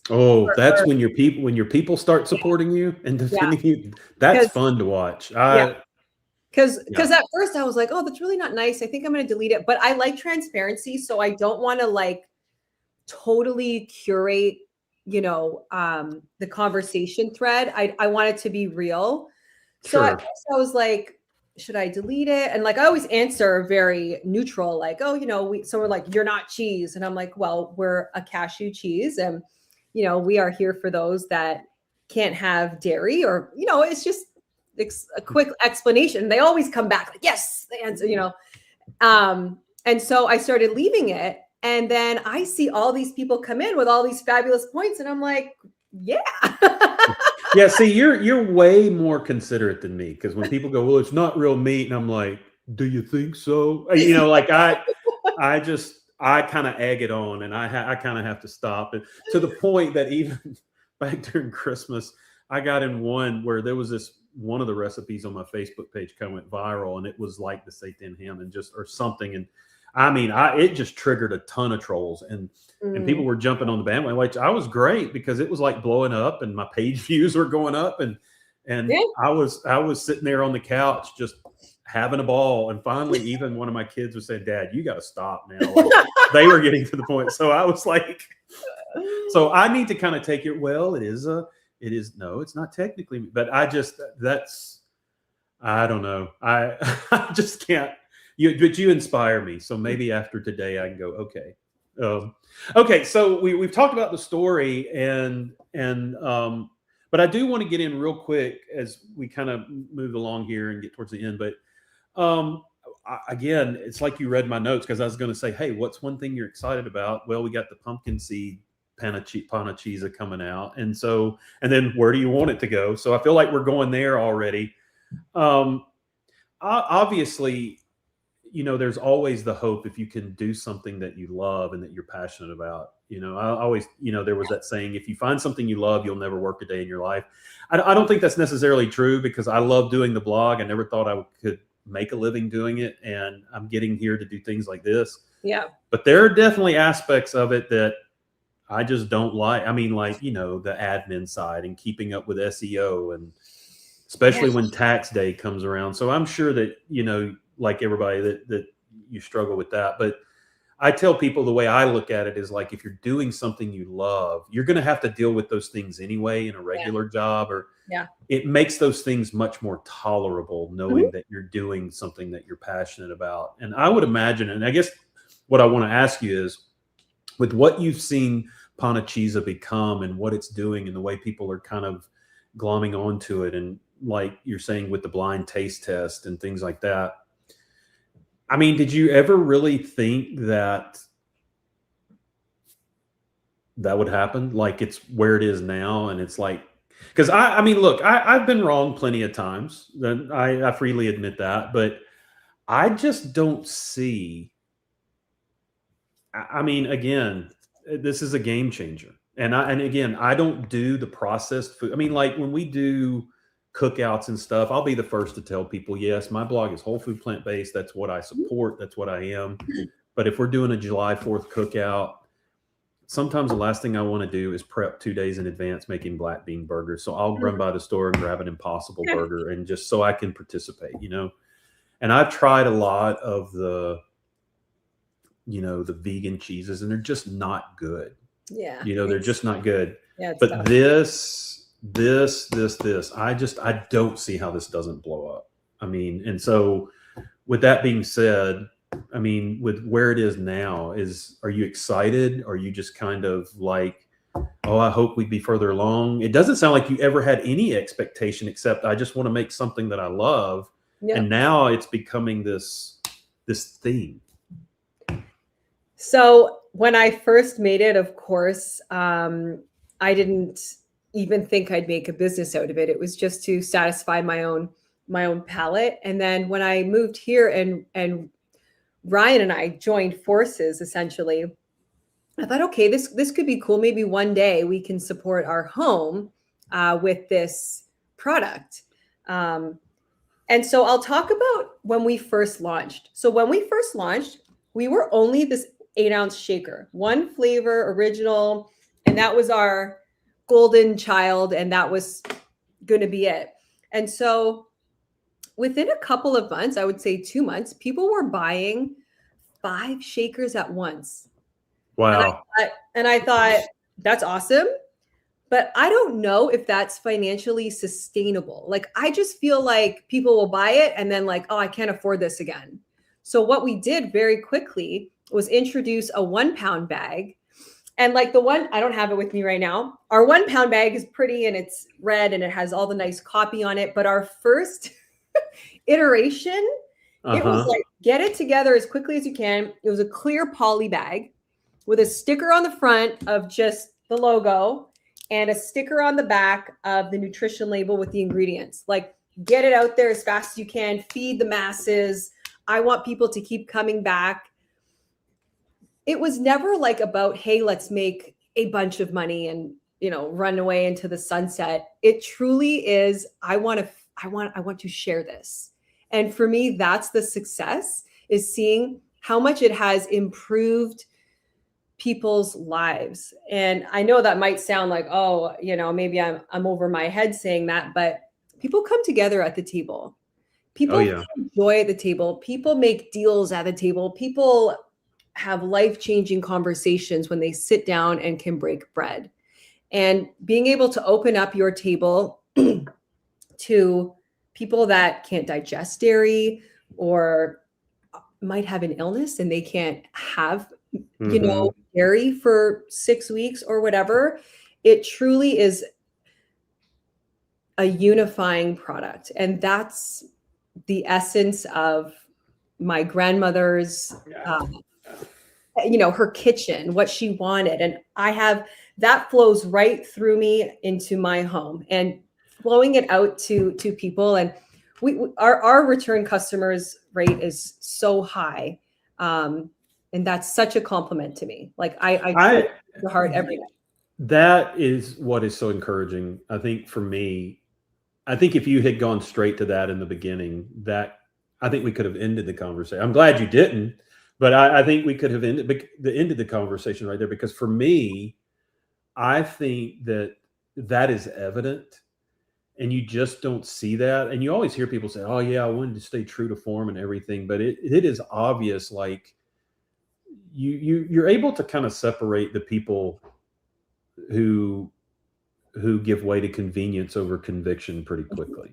And you know, it's kind of like I said, like with the Shane and Simple blog. I mean, again, just hearing your story parallels in so many ways to mine, and I resonate with it because when we started, you know, the subscription community, exclusive community, you know, there are tons, and you and I talked a little bit about this on the phone yesterday. There are tons of plant-based and vegan products.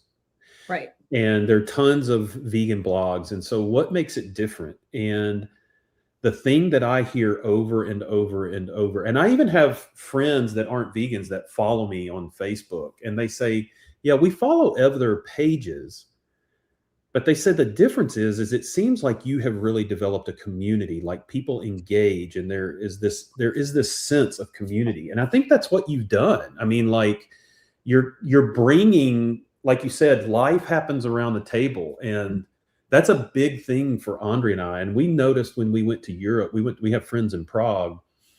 We went to Prague back in 2010. That's very nice.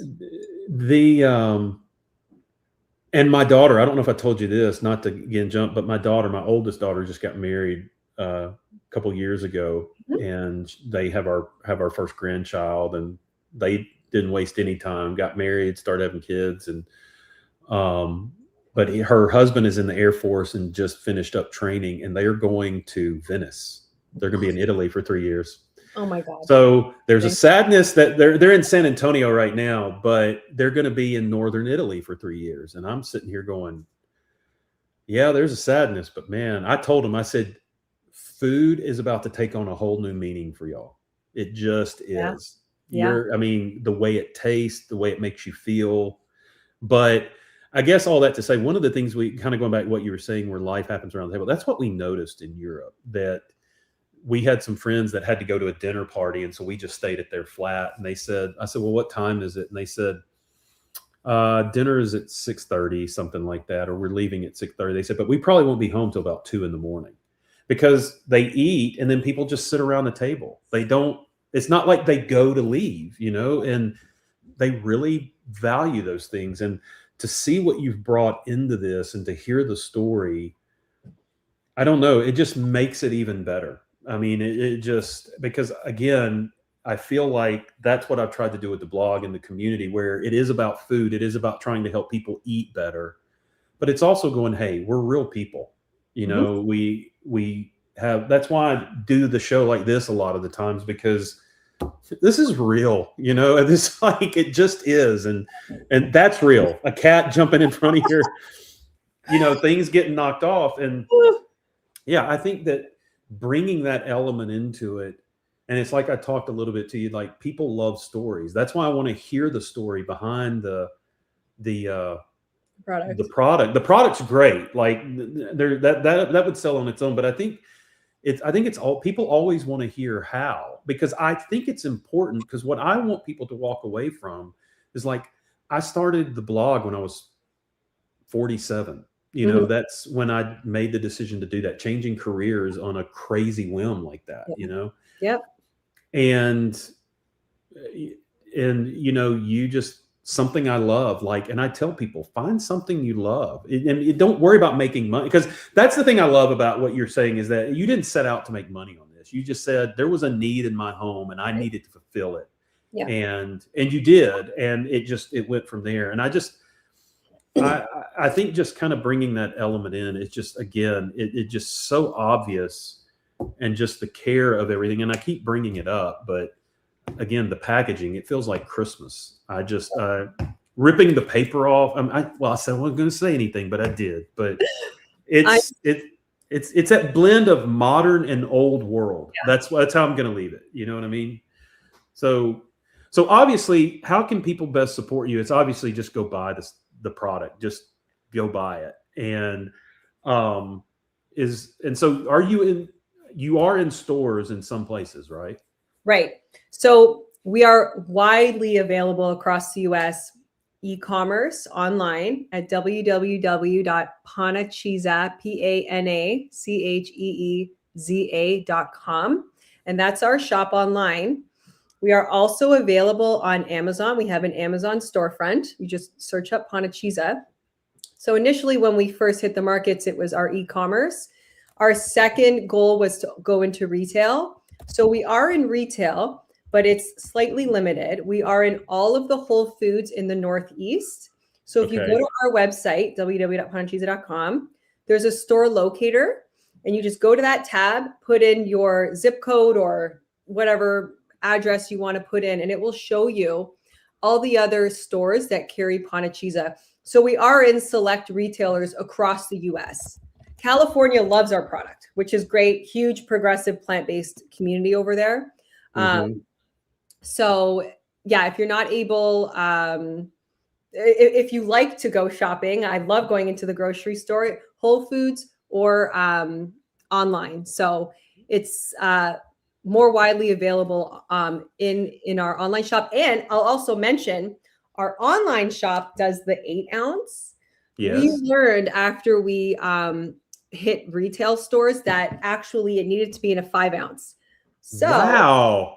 5 ounces. So it's like the 5 ounce is probably that big because all Parmesans, dairy or non-dairy, are all 5 ounces. So we had to, Whole Foods demanded that we do why is the 5 ounce? Is it for shelf space or? It's just the going thing. And I guess it has to do with sticker shock because the price is obviously you pay more for more. But it's Whole Foods. We call it whole paycheck, and they're worried about 3 ounces, huh? Yep. So we yeah. So outside of Whole Foods, you'll get the 8 ounce. In Whole Foods, it'll be a 5 ounce. On Amazon and our storefront, it's all 8 ounce. We also have a trio of 5 ounces you can buy online. It's called the Tasting Trio, and it's all 3 flavors. Well, and as a matter of fact, I happen to have right here the trio. There you go. the Trinity. So throw it. Starting here, we have the normal Parmesan. Just straight. Our original. There we go. There's the original. And you can see the little crest and there it is. Everything like that. Okay. Then I'm going to save the best for last. Like, they're all great. Like, this is asking which one of your kids do you love the most. You just have to pick certain characteristics. But this, like I said, I love spicy. Yeah. So this is like the hot. Yep. Okay. So was this kind of a development from the buffalo, or is it just spicy? Because it reminds me of buffalo, but it's. Yeah. So it doesn't have that like sour kick at the end. That would be right. I love buffalo. It's like one of my favorite seasonings ever. Spicy just came to be because we thought it was more mainstream to do with the truffle. And so our spices for the spice actually come from Kashmir, India. And that is like premium spices and jalapenos, of course. Yes. Very nice. I was going to say, we love Indian food. Okay. And the first thing I thought when I first tried this reminded me of one of our favorite Indian restaurants, which I thought was kind of an Italian, like, so impressive palate, huh? Very. So anyway, Mona is asking how spicy is or hot is the spicy. If you can chime in. I love spicy food, and I don't want to say it lit me up, but it gave me a little bit. Indian spices are hot anyway; they just are. But if you are not a hot and spicy lover, I don't know that you need to start there, or maybe I would suggest get both, and then maybe create your own little blend. Yeah, but that's a good idea. But it is a kick. I mean, it was, now granted, I was gorging with it, and it was, I made a sauce that was not intentionally made with that. So that could be that too. I think if you're just going to sprinkle it, you'll be fine. But I'm talking about it but this one,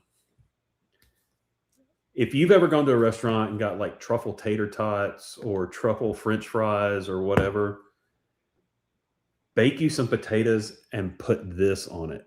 This is the truffle one with, is it truffle salt or what's in it? Yes. So I'll actually tell you guys to give more authenticity to our product. So we got the truffle flavor from, first of all, truffle salt, but also we have an all natural truffle compound that is formulated in Venice, and we get it from Venice.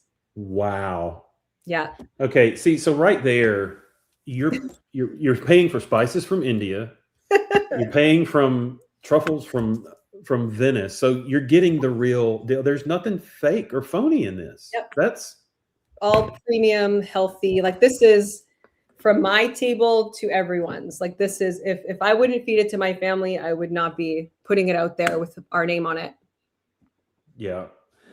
Well, Janessa, I got to tell you, this is why I wanted y'all to meet Janessa. I've read her story. We just got to talk a little bit, so I'm learning a lot of things as we talk. But I can't be more excited to be a part of this with y'all. I really, really can't. And I mean, like I said, we have loved it, and it is not will be. It is most definitely a staple in our home now. Wonderful. And so I've got the link up, and what they have done, Janessa and Ryan have done for Shane and Simple. If you use the link that you see or use Shane and Simple Cooking at checkout, you will get 10% off your order. And so go now and just buy it. And I would suggest you go ahead and just buy the 1 pound bag, because you are going to be using this. Just go ahead. I mean, that's how we buy. You know, we used to buy nooch in these things, and then we realized we're losing money because we use so much of it. And I'm like, just get the 1 pound bag. You are going to use this. And like, especially with, okay, the recipe I'm going to make today is the artichoke dip that you did. I love that. That was, and y'all, and I want to tell you something. The recipe she has it's on the Panacheeza site where you go to buy everything. Check out the recipes. These are Shane and Simple recipes, meaning, like I said, just a few ingredients and just a few simple steps. I mean, just go do it. I mean, you don't have to try. You will serve what you make from her site, and people will think you tried. And that's always the goal. You just want people to think you worked really hard. Yes. Serving it. You know what I'm saying? Absolutely. And she has done all that work for you. So yeah, go get the rest. The recipes are like I said, I've only tried a couple, but I mean, like, I could not believe how that one turned out last night. Like, it just was. And we have one recipe on there. Burrata cheese, like the ball. So it's like the rawest form of mozzarella. Right. I created that probably, I don't know, fall time. And if you go check the recipe tab, go to burrata, that cheese is made with Panacheeza. I wish you could just put it up on the screen right now. Wait a minute. Well, you know what? It's my show. I can do whatever I want. So, Mona did ask a question real quick. She said, is it better if I refrigerate what I have? Yes, refrigerate it, I think. So it is shelf stable, but I certainly keep it in the fridge. That's just the way I like to do it. Okay. Is this in the recipe, Janessa? What's it? You're going to have to tell me how to spell it, because BURR. Wait a minute. Say it again. BURR. I got it. Burrata. Yeah. Oh my word. I made that in my kitchen with Panacheeza and just a couple ingredients. No, you didn't. Here we go. Loved it. And you know what I did with that burrata? I used it in the cavatappi the next day. Look at that. Can you see that? Yep. Hold on. We're gonna scroll through. Like, okay, so cashews, tapioca flour, agar powder. Like, you can get agar powder. You can get on Amazon. Yep. It's just a thickener. Okay, so let me ask you this. I wasn't intending on doing this, but I mean, golly, that is, yes. I mean, it's just very, very accessible and easy. Okay, so here's my question. Yeah. Can you, with the agar, is it necessary to use that, or could you use a thickener like arrowroot, tapioca, or? So because agar, I feel like gives you more of the mold. Like, that's what I tend to see agar do when it thickens. So I haven't heavily used agar. It's kind of the first time I did a bunch of trials to get it. I think it's pretty essential to the recipe because once you make the burrata, it's just like in the pan. At the bottom of that page, you'll see the quick video of making it. So you put it onto two cling wraps, and then you roll it up like a ball. And then you Yes. put it in cold water for 10 minutes, and then you refrigerate it for maybe 2 hours. And I think if you don't use the agar-agar, it wouldn't hold once you open it again. Yeah, agar is almost like a natural gelatin, so it kind of Right. has that gelatin effect. Whereas arrowroot and tapioca are going to give you more of a thickening. Like I've got a mozzarella recipe, but it gives you the stretchy.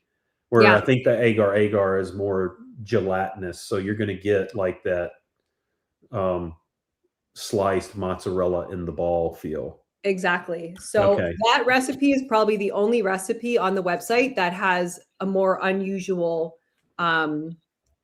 ingredient. Like agar-agar is not, like, I probably couldn't go to my Wegmans and find. I had to go to my special favorite health food store, and they obviously have Yeah. it.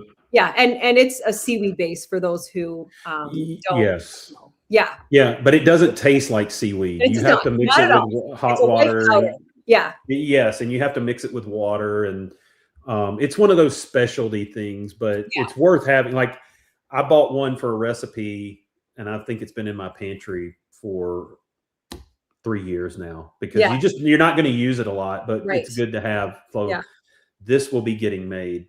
I am very excited. I hope you make it, and I'd love to see the process because it's fun. Yeah, It's so yeah. fun to make stuff like Well, that. like I said, we would love to have. I think the thing that I'm most excited about is I always tell people just because you go vegan or plant based, it doesn't remove the memories. Like, so when you smell things, that's okay. You know, you're not, a lot of people are like, I just can't believe I still crave it sometimes. And I'm like, yeah, I mean, it's okay to smell and crave. But the thing that excites me so much about this is I feel like I'm cheating.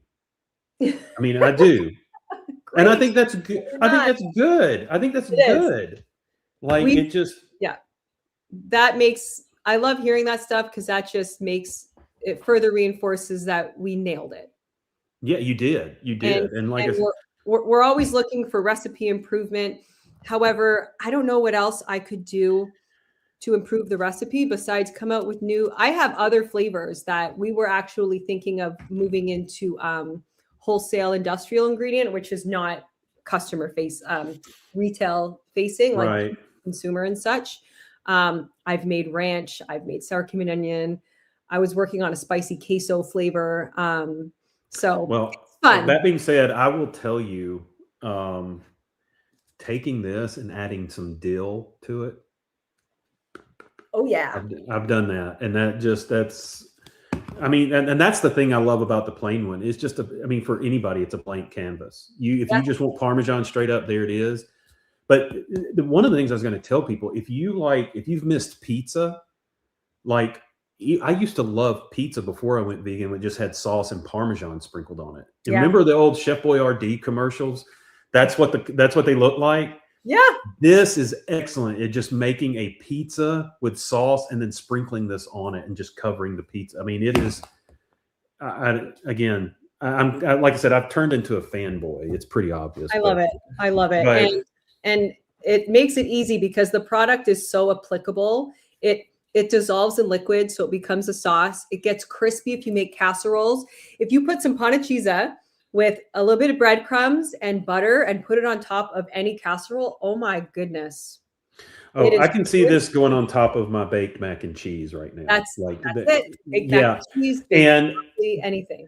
And I was going to tell people, I was blown away when I made that recipe last night because cashews, when they heat up, they thicken. Yes. Right. And so, like she said, this is great to create a sauce with and blend it up and then add it to like a low to medium heat and just let it simmer with pasta because like Andrea tasted the leftover that I had. Wasn't very much, but the ladle. She said it was about a ladleful. It was it. But she said it reminded her of like a penne alle vodka sauce kind of thing with the spicy. That's what it reminded me of. Mm-hmm. And so I can't wait to take the other pasta and just do that. Like I'm so excited. Yeah. Well, again, Janessa, this was so great. Like meeting you and just getting to hear your story. And I mean, really, it was an honor to have you on here because, again, like I tell people, I don't share, like I'll share tips and knives that I'm using, but to bring people on with products that I share. Like you're literally only the third one in 8 years of blogging that I have kind of come alongside. And it just makes me happy. Like, yeah, people are forging the way. So it was great. And so, everyone, if you have not, tell everyone where they can find you. When we get done, we're going to update all the show notes on the YouTube channel, but be sure and hit subscribe. We're trying to grow the YouTube channel. Once we hit a certain number, we're going to give some goodies away, big goodies. But share this, subscribe, hit the little bell so you get notified. We're getting ready to crank up the Shane and Simple Cooking Show. We're working on all that right now. But right now, Janessa, tell them the best way to connect with you, where they can find you, the website, socials, everything. And we're going to put all that in the show notes in the description on the YouTube page. But go ahead and tell everyone how they can find you. All right, wonderful. So you can find our shop along with our blogs, recipes, store locators on our website, www.panacheeza.com. Our Instagram, Pinterest, TikTok, and Facebook is at Panacheeza, Panacheeza. You can also find us on Amazon under the same name. And we also have our YouTube channel, which is just all of my recipe videos, the how-to follow-alongs at Panacheeza as well. Great. Okay, so I'm not going to I'm not going to put you on the spot, but that's like when people say, with all due respect, they really don't have due respect. They're just saying that. So I want to tell everyone, I felt like we talked about it yesterday, so I guess I could tell people, if you're not part of the Shane and Simple community, it's an exclusive community where we have discussions like this, but it goes a little deeper, and you are actually able to engage personally with me, the guests. We do Q&A.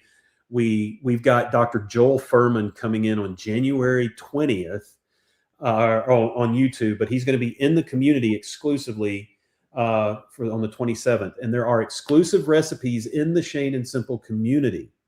And you get all this interaction. There are courses, and it's only $15 a month. There's not another $25 tier or anything. We just launched it, rolled it out in October.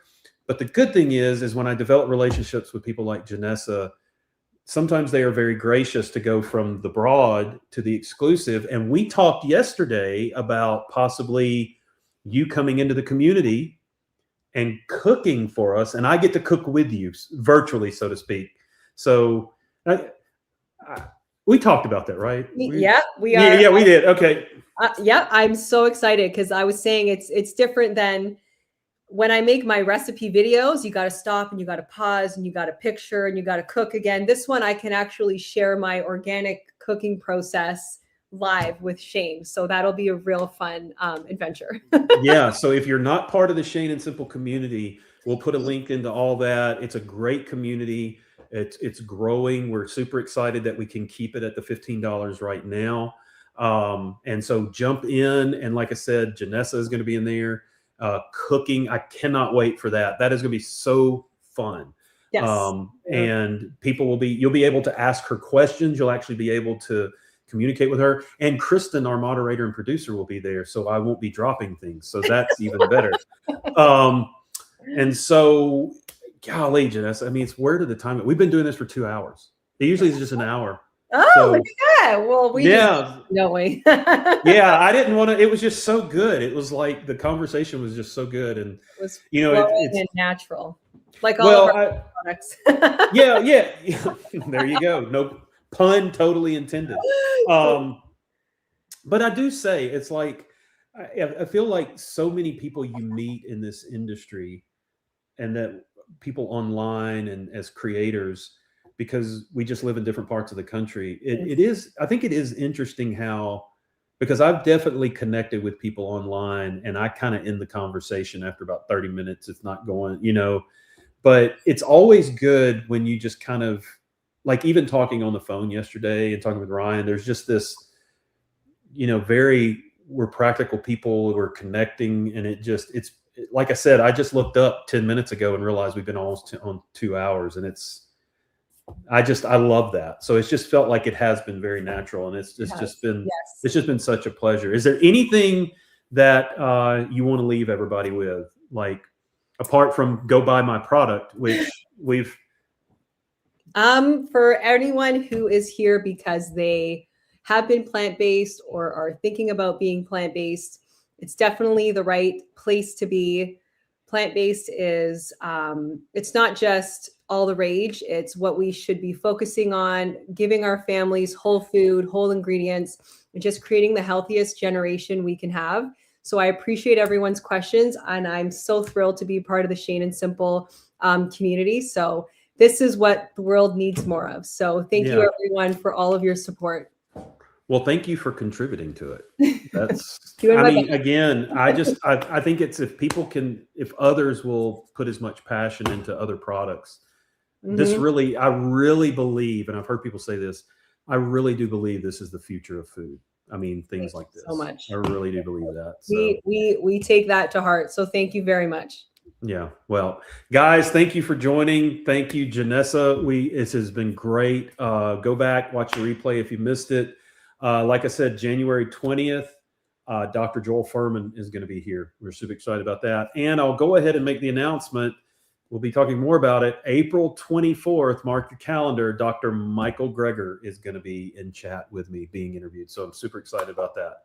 But nothing can compare to today. It's just, so, but anyway, you guys have a great time. Janessa, if you will stick around, I want to follow up with a couple of things with you. Sure. And guys, again, go check it out, order the product, load your cart up, enter Shane and Simple Cooking. You'll get a little discount that they've extended to us for following. So we're super excited just about this collaboration. So we will see you soon. Thank y'all. Have an awesome day. Thank you, everyone. Bye. Bye-bye. Let me see. I got to figure out how to end this. Here we go.